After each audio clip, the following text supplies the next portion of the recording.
Yo, what's going on, family? It's your boy Justin Saini. I'm super excited to be making this video. I know that I dropped in our free Telegram that I'll be doing a breakdown over this quick trade off of the lower time frame, and I wanted to break down how it is that I was able to make this $6,000 trading the London session. Obviously, we're in the USA, so London session is very late at night. I want to break down how I looked at the market, how I approached the market when it came down to this specific opportunity.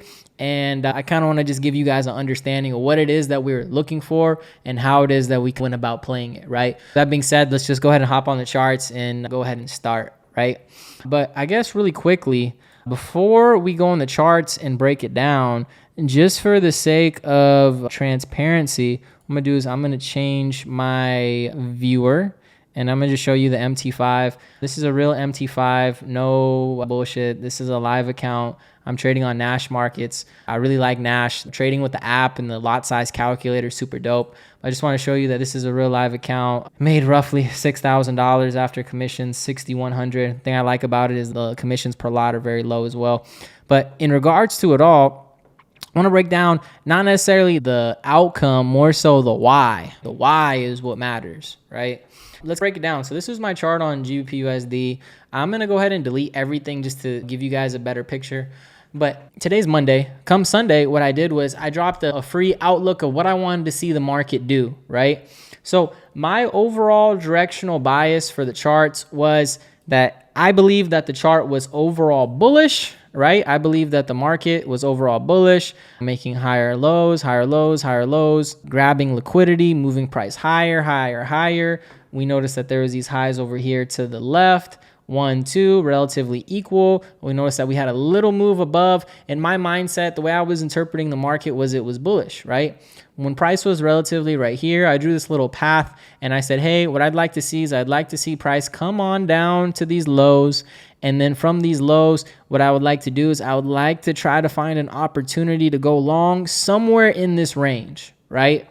Now, the overall narrative and the bias was correct, right? We saw price go up from that range, or not we saw price end up going up and putting in a new higher high, creating a new range. But what it ended up happening was it didn't really come to our optimal zone, or it didn't really do exactly what we wanted to see. The big thing about trading, guys, is when we're looking at the market, we can't predict or forecast or figure out exactly what it's going to do, but we can create an idea and a bias of what we would like to see. Key thing is what we would like to see. That's my favorite thing, is this is all about what I would like to see, right? Me personally, right?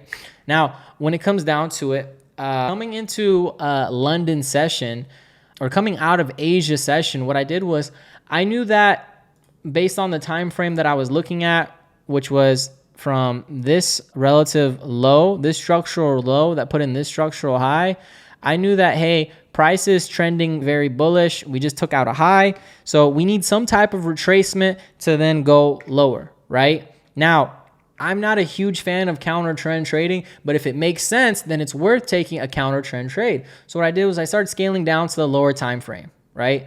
I started scaling down to the lower time frame.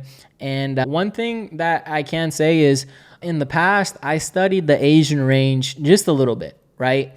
I watched some ICT videos. Shout out to him. I have no issue giving credit where credit's due, right? But a long time ago, I watched a video, and in those videos, he was just talking about, hey, trading Asian range, you're going to see price take out traders and move in a different direction, or you're going to see several different type of outcomes. It's been a number of months since I recall that specific video, but in that video, pretty much what he had talked about is, hey, if you're trading London, what you want to do is you want to focus in on this Asian range, right?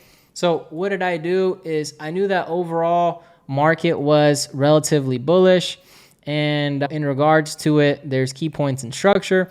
But what I did was I looked at where Asian range relatively started, which was right about here. There was the gap.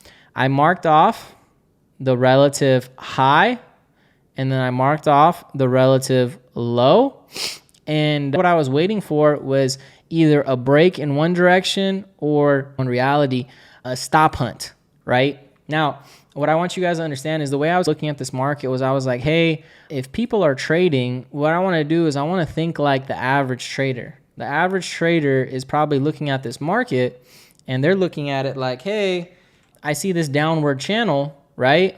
I'm seeing this downward channel. Price is going lower. It's trading out of this channel. It's just moving down, right?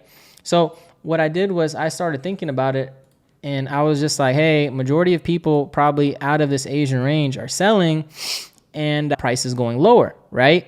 Now, one thing I did look at was this. I looked at this last candle down before this big move up started. So this was like a decisional area for me in my thought process. Now, what I factored in was, all right, I see price just came through and it spiked up really high, and it was a very quick, aggressive move to the highs, and then we instantly returned down to this level, right? So we made this big move up to the high, and then we instantly returned to this level. Now, I would have gone a little bit more aggressive. I would have potentially held the trade a little bit longer if we had broke this low, right? Now, this trade was a little bit of a riskier trade for me, and I just want to explain the thought process to you guys because I want you to gain some type of market IQ from understanding the thought process. So my original thought process was this, is I'm in an overall bearish market. I see prices in a downward channel, and I'm seeing that it's going lower, right? On the higher time frame, I want to see price retrace lower to then go higher, right? So when I scale in from the higher time frame down to the lower time frame, I see this range for Asian session, right? I see this range for Asian session. I find the highest point and the lowest point in the range, and then I'm waiting to see what price does. The thought process is majority of people are trying to just sell this channel down, and maybe they think price will just keep going down and down, and that would be an ideal retail perfect outcome scenario. No matter who it is, if price just keeps going in your favor, that's a lit time. It's exciting time. Like, you're enthusiastic when you take a trade and the market just keeps going in your favor, right? It's the best. It's like chef kiss, right? Now, when it comes down to it, what I thought in my process was, hey, price just came up. It just spiked these highs. It probably hits the stop losses for a lot of these traders who are selling up in this range, right? So my thought process was, hey, this is a buy to sell candle, right? They force price up, grab liquidity to the left, and then they're moving price back down. Now, my only thing about this trade that I didn't necessarily is I would have much rather favored if price came down and broke this low and gave me a continuation idea or a break of structure down to show me that it was going to go down for sure, right? Now, for me, just having the understanding of these buy to sell candles, what my process was, hey, this is the candle of interest. This is where I'm going to be looking to get in and get out, or not get out. I'm sorry. This is where I'm going to be looking to get into the market if price retraces. And pretty much that was the thought process, right? So price came in. I got into my first position here. The way I was playing this was stops at the high, right? Stops were at the high. And then what I wanted to do is, because I was unsure, I was looking at market geometry to give me a measurement. So what I did was I took a trend line from here to here. And what I did was I copy and pasted it. And what I said was, hey, if price does go lower, because this is such a indecisional range and I wasn't 1,000% sure. One, I didn't go as aggressive as I would like. I wasn't risking a large amount of my account. I wasn't risking big percentages whatsoever, very small minimal risk. But the thought process I had was, hey, I'm going to at least try to go based off this measure move. The second thought process I had was, hey, these de-extension levels for me, there's something that I enjoy trading, something I think that are good. So what I did was I put my target at the de-extension level off of the fib from this high to this low, right? Now, one entry was here at the open. Another entry was a little bit higher. We like to get those optimal entries. And a long story short, I got in, I was watching it for a while. Price was up, came up here, popped that second entry, price went down, and this is where I fell asleep, right? It's late here in the USA. This is where I fell asleep, is once I saw my positions were going into profit and things look Gucci, I was like, bet, I'm out. I got to sleep, right? It's late. I got to be up early.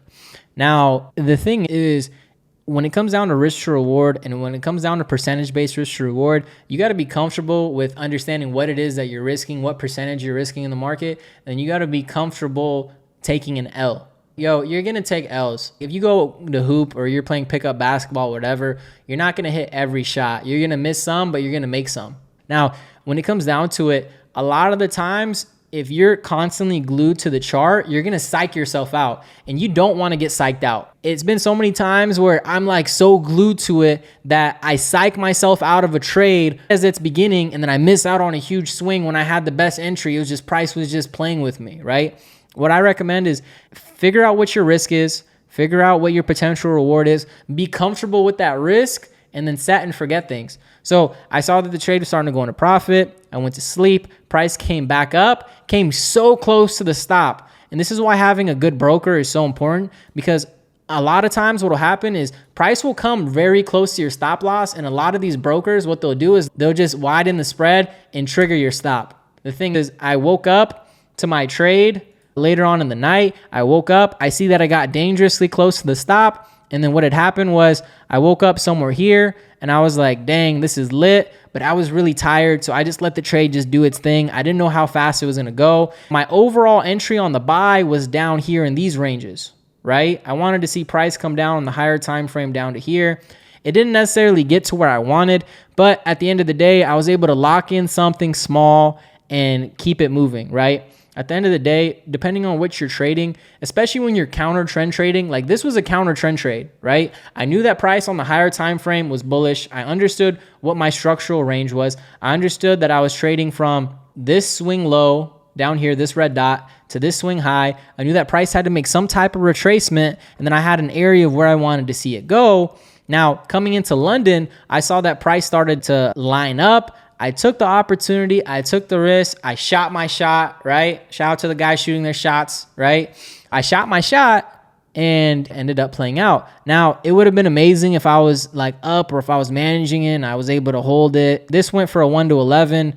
Maybe I would have taken it that far, maybe not. Maybe we could have got out here. There's a fair value gap right there. But this was a phenomenal trade regardless. And since it's a counter trend trade, I'm not worried about trying to maximize every last pip, right?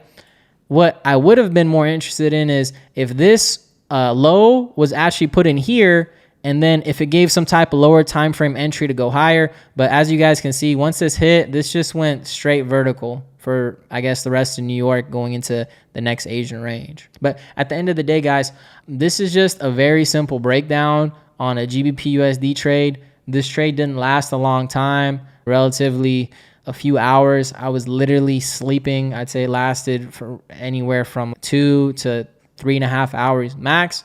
And it was a nice little profit. $6,000 isn't $6 million, but at the end of the day, it is something to be grateful for, and profits are better than wages. But with that being said, guys, I hope you guys enjoyed this. Coming soon, we're going to be dropping a free trial. I'll have more information about that very soon. Make sure you're in the Telegram.